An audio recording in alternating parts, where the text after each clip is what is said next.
warahmatullahi wabarakatuh.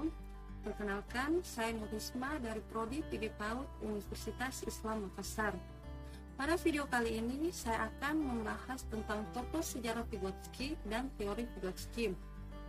Pada video ini, saya akan membahas 4 pembahasan pokok atau 4 materi yang akan saya paparkan tentang teori Vygotsky. Poin yang pertama yaitu sejarah hidup Vygotsky, yang kedua pemikiran teori Vygotsky, yang ketiga kelebihan teori Vygotsky, dan yang keempat pengaruh teori Vygotsky. Baiklah, saya akan membahas poin yang pertama yaitu sejarah hidup Vygotsky. Vygotsky adalah tokoh filsafat asli berkebangsaan Rusia. Ia lahir di hari 17 November tahun 1896. Tokoh ini juga merupakan salah satu filosof keturunan Yahudi. Bakat filsafat yang dimiliki Lev Vygotsky telah dimiliki sejak kecil. Awalnya, Lev tumbuh menjadi remaja penggemar sastra. Kegemarannya ini juga menjadi sebuah keuntungan untuknya. Lev Vygotsky mengawali karirnya dengan mengajar sastra di sebuah lembaga hingga beliau diamanati untuk mengampu psikologi. Setelah menjadi tenaga pendidik psikologi inilah Lev mulai menyukai kajian tersebut. Pada dasarnya, Lev tidak memiliki basic pendidikan formal dari ilmu psikologi, namun beliau nekat menekuninya di usia 28 tahun. Kemudian, Lev Vygotsky melanjutkan sekolahnya di tahun 1925 dengan usia yang sudah matang. Namun, hal tersebut tidak mematahkan semangatnya.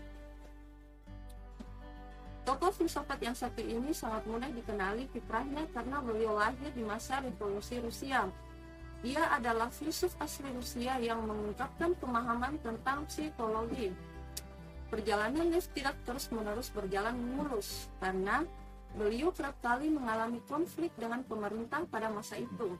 Meski begitu, kejadian ini tidak pernah menurunkan semangat Lev untuk terus-menerus berkarya dan mengeluarkan pemikirannya. Poin yang kedua yaitu pemikiran tentang teori Vygotsky.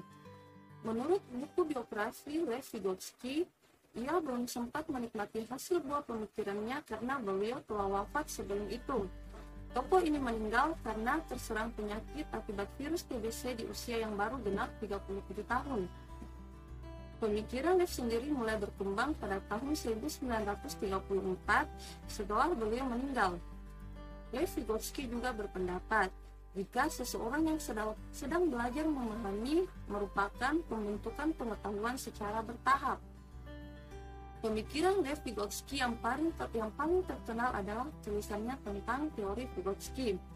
Teori yang dikenalkan Lev ini menekankan pada suatu dasar pembelajaran yang sosiokultural. Kesimpulan dari pemikiran Lev Vygotsky terkait dengan komponen luar dan dalam pada pembelajaran yang dituangkan langsung terhadap lingkungan sosial. Menurut teorinya, fungsi kognitif dalam belajar bersumber dari interaksinya sendiri dengan teori kebudayaan yang ada. Pembelajaran karakter yang saat ini diterapkan di negara Indonesia merupakan hasil pemikiran dari ilmuwan ini. Poin yang ketiga yaitu kelebihan teori Vygotsky.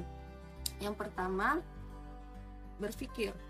Dalam proses membina pengetahuan baru, siswa berpikir untuk menyelesaikan masalah, mencari ide, dan membuat keputusan.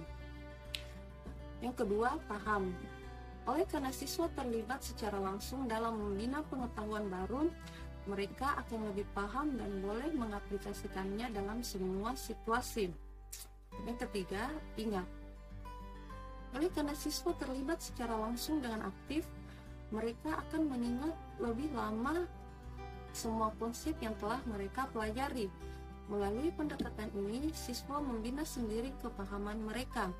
Dengan ini, mereka akan lebih yakin menghadapi dan menyelesaikan masalah dalam situasi baru.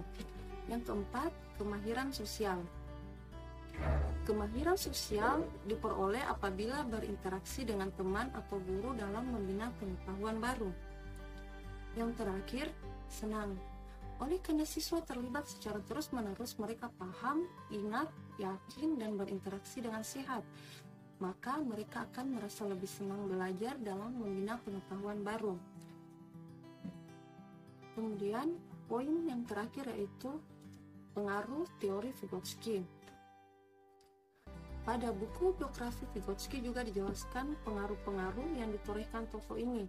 Pengaruh pertama tokoh ini adalah siswa lebih mengenal tentang pola interaksi agar lebih baik dengan tugas-tugas yang diberikan guru di sekolah. Pengaruh tersebut terjadi karena teori Vygotsky lebih mengutamakan sistem belajar dengan keaktifan siswa dan guru sebagai fasilitator. Pengaruh pemikiran berikutnya adalah adanya pengelompokan belajar sesuai jenjangnya. Pada praktiknya, Vygotsky menggunakan media guru dan teman sebayanya untuk membantu belajar. Secara tidak langsung, pengaruh ini dapat menjadi dasar jika siswa lebih mudah mengerti bahasa teman sebaya dibandingkan dengan bahasa formal orang dewasa. Sekian, wabillahi taufiq wal hidayah. Wassalamualaikum warahmatullahi wabarakatuh.